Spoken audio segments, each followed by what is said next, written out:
एक छोटे से गांव में अली नाम का एक गरीब लड़का रहता था।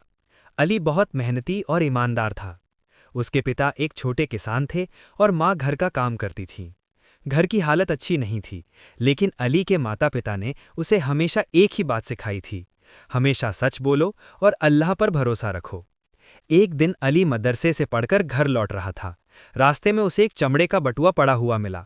जब उसने उसे खोला तो उसमें बहुत सारे पैसे और कुछ जरूरी कागज थे। अली थोड़ी देर के लिए सोच में पड़ गया।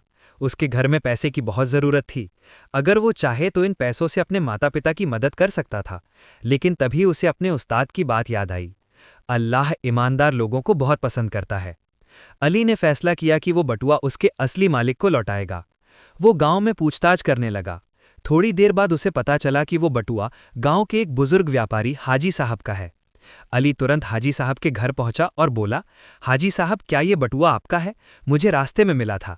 हाजी साहब ने जैसे ही बटुआ देखा, उनकी आंखों में खुशी आ गई। ये कहानी है एक छोटे से गांव की। उस गांव में रामू नाम का एक गरीब किसान रहता था। उसका घर छोटा था और उसके पास बस एक छोटा सा खेत था। रामू बहुत मेहनती था। वो हर दिन सूरज निकलने से पहले उठ जाता और अपने खेत में काम करने चला जाता था। रामू का परिवार छोटा था। उसकी पत्नी और उसका छोटा बेटा मोहन ही। एक साल गांव में बहुत भयानक सूखा पड़ गया। कई दिनों तक बारिश नहीं हुई और खेतों की फसल सूखने लगी।